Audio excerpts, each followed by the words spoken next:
guys, VIP gang, and welcome back to the VIP Now, where you gain value, impact, and purpose. I haven't done a sit-down video in a very long time, but we're here today, so I want to talk to you guys about gender-based violence and how it affects people with disabilities. As we are in the global 60 days of activism from the 25th of November to the 10th of December, I thought that it would be great and definitely a pertinent topic for us to discuss. Now, I want to make this clear that gender-based violence is not centered on disability itself. What actually affects people with disabilities regarding gender-based violence is more about the social and cultural systems that we have. And this is my perspective as an African. I don't know how other people from other parts of the world are dealing with gender-based violence and all of that. So I'm going to be speaking about my experiences, things that I know I have heard and have also seen.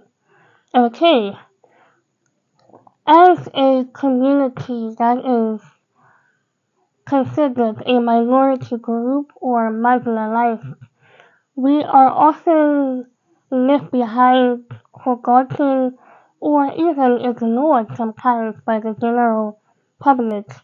You notice that when society starts talking about issues to do with gender-based violence, we don't have many people with disabilities coming out, sharing their stories, their experiences, and challenges.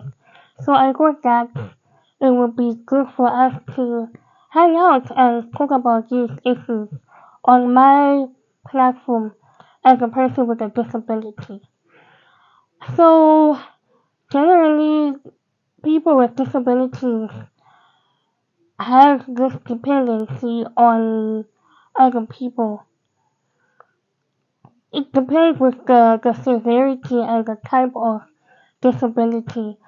But in what I've seen as a person with a disability, what I've heard from other fellow people with disabilities, and what I've also come across in the media, for example, the news and whatnot, I've seen that there's this thing of our carers or caregivers, the people that we live with or people that we stay with, they have this power and control thing that they do to us. And when the moment that someone knows you have limitations in certain areas, they use that to their advantage to abuse you. And unfortunately, for people with disabilities, we don't really have accessible or inclusive structures, systems, or services that can help us to get information. One of the most difficult realities is the lack of education. I'm thinking about people that are in the rural areas who have no access to information, who have no way of attending workshops or even opportunities to go to school to learn about these things, how to handle a situation when you get abused. I've heard of stories of people with disabilities who were abused by their parents, mostly step parents. I know a couple of my friends have been abused by stepmothers and stepfathers to the point where they will be exploited to carry out certain household chores and they will be denied food. You see someone saying to a person with a disability, I want you to cut the grass do anything. I don't know what kind of manual labor that people make you do. That from a disabled person's point of view, I'm not saying people with disabilities can't do manual work like the rest of the mainstream people, but I think that there are certain levels and there's a certain way of doing it. You shouldn't be forcing a person with a disability to do something that they know that they can't do it. Certain things can take a physical toll on their bodies, and then you hear or you see someone saying, "Hey, you're not gonna eat anything until you're done. You're gonna spend the whole day in the sun." Imagine somebody with albinism being told to pick up bricks and stones, or to cut the grass, or to attend to the garden all day long in this heat, and then you tell them you're only gonna eat at night. That is evidence of abuse. How do we protect people with disabilities from exploitation, from that level of dependency, from power imbalance and control? We need to find a way of maybe establishing inclusive policies that cater for people with disabilities to prevent high rates of gender-based violence and even unreported cases. I remember a few days ago I was reading a story in the newspaper about some police officer.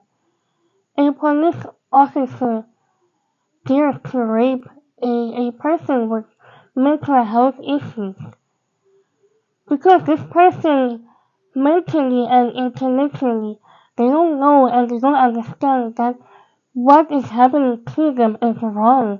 It's actually a criminal activity. They don't know how to defend themselves or protect themselves from such situations.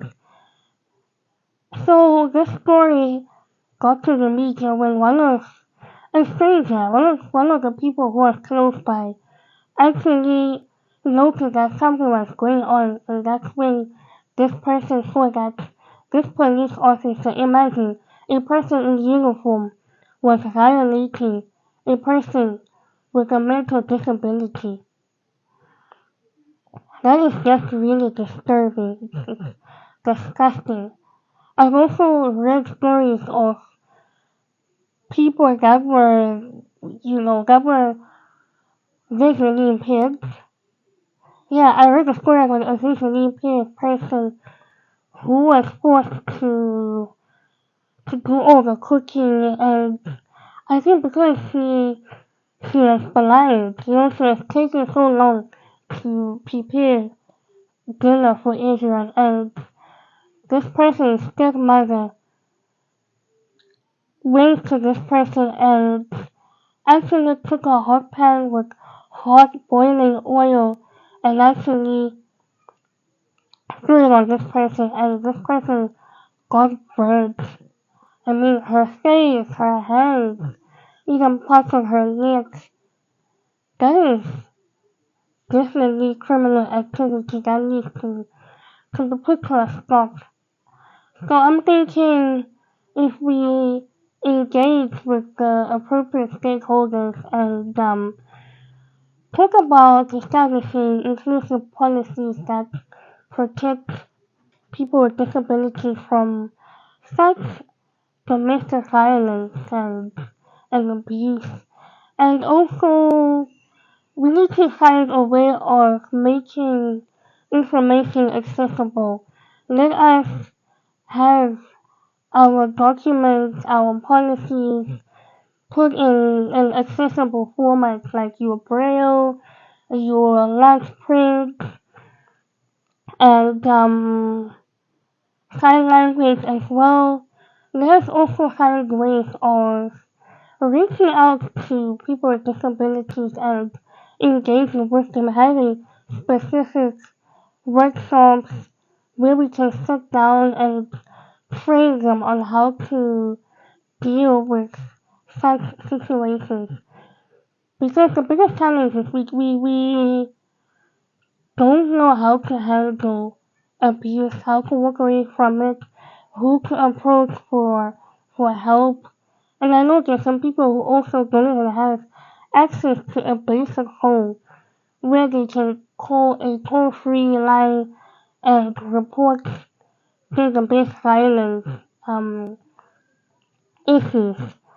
So I think that it will be good for us to engage in those community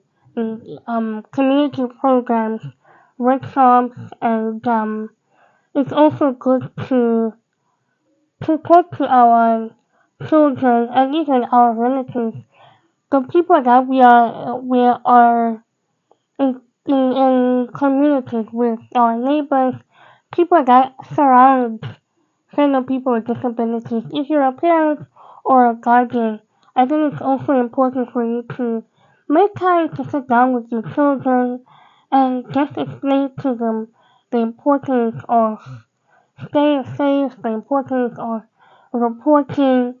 I know there are some parents out there who make it so difficult for children to reach out to them and tell them what's going on.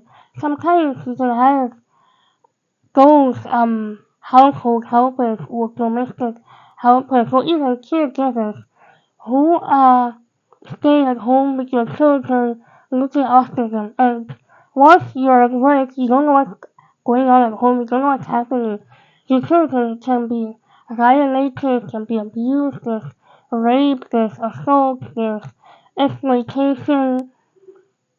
So because the people you're trusting to look after your children seem like they're good people, and to your kids, they are supposed to be their protectors, but they end up being their abusers. So I think it's important for parents and guardians to make time to sit down with their kids and just let them know that it's okay for them to come to you when they see that something is wrong. And let us not judge people who go through these things. I know as Africans, as Zimbabweans, we tend to make fun of other people, we tend to judge them and laugh at them and say, how can this happen to you? Sometimes they even say, you're dumb or you're foolish, you should have done A, B, C, D.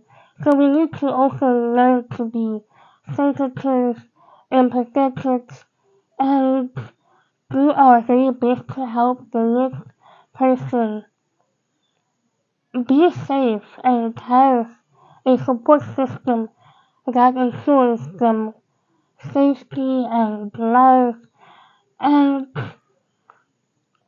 I think it's important also for us to create departments at our workplaces, at our churches. I'm happy that some of the churches are now establishing a possibility ministries department that caters for people with disabilities. I do think that more needs to be done, even in the media, there's need for more representation and visibility when it comes to people with disabilities.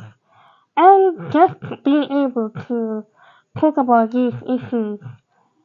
I don't know, let's just incorporate radio programs, podcasts, even YouTube as well. Whatever platform you see fit for us to engage with people and spread the message, raise awareness of how vulnerable people with disabilities are in spaces like the workplace, the home, even the church. So let us ensure that there are strong, solid systems in place to safeguard people with disabilities. And that is what I wanted to share with you guys. Please let me know in the comments down below What other ideas do you guys have to assist people with disabilities in terms of dealing with gender-based violence and how can we further raise awareness about these issues because they are very important for us to talk about and put out to the world. That's it for this video, guys. I love you deep, and I will catch you in the next video. Bye!